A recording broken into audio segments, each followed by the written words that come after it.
Class 7 English Literature and Uncomfortable Bed Part 2.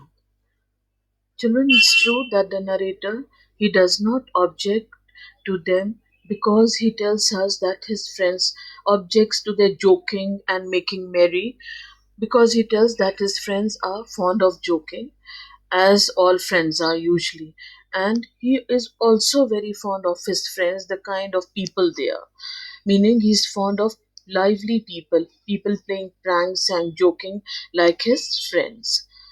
And he's not happy with people who are dull and are not full of life.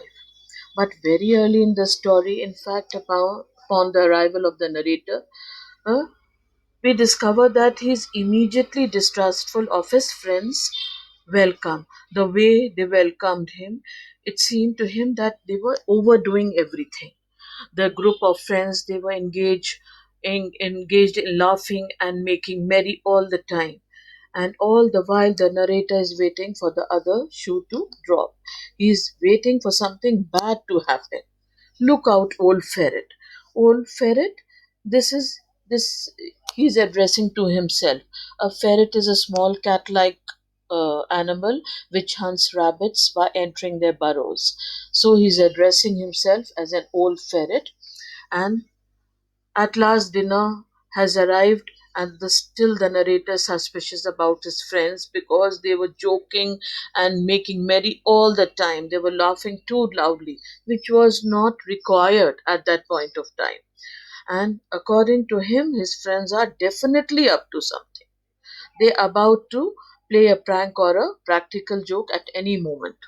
So this the evening it continues without any incident, but it does not stop the narrator from observing his friends very closely. He's very watchful of them. He's watching every word they speak, utter, and every meaning from those words. In fact, he looks with suspicion even at the servants of the residence. At last, the hour for bedtime comes, and each friend they retires to their respective bedroom. And the narrator is already in his room, but then he hears laughter and whispering in the hall. Now, surely he thinks something is going to happen. And the narrator, he looks around the room from the curtains to the armchair, suspecting some foul play. So he checks each and every thing which is in the room. He even lights the candle which is in the room, fearful of the single candle going out. So he looks for other candles in the room and he lights each and every one of the candle in the room. And he looks at the bed with great suspicion. He thinks that something definitely is in the bed or on the roof. He thinks maybe he received a shower or a bath from above his head. Maybe they have planted something on the roof. He also thinks that if perhaps the moment he would stretch himself on the bed, he would find himself sinking with his mattress under the floor. So these things he's imagining, he's conjuring them up. Now, to ward off any practical joke, to save himself from any kind of joke, the narrator decides to pull the mattress off the bed's frame and place it in the center of the room. It's there that he settles down and sleeps for the night. But after hours of sleeping, the narrator is very rudely awakened by a heavy body falling on him, and his hand was burned with a with hot liquid. It turns out to be the valet or the servant who had brought him the morning tea, and because the narrator had placed the mattress in the middle of the floor, the valet tripped right on top of him and spilling the hot beverage on top of him and burning him.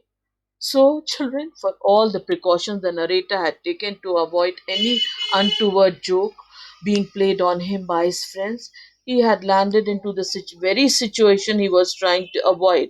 Of course, it was a great source of humor and laughter for his friends. The valet was not aware that the room has been rearranged and the narrator is sleeping on the floor. So he trips, landing directly exactly on the narrator and spilling the morning cup of tea all over him. So the precautions the narrator had taken in closing the shutters and drawing the curtains and going to sleep in the middle of the room had only brought about the interlude, the happening he was trying to avoid.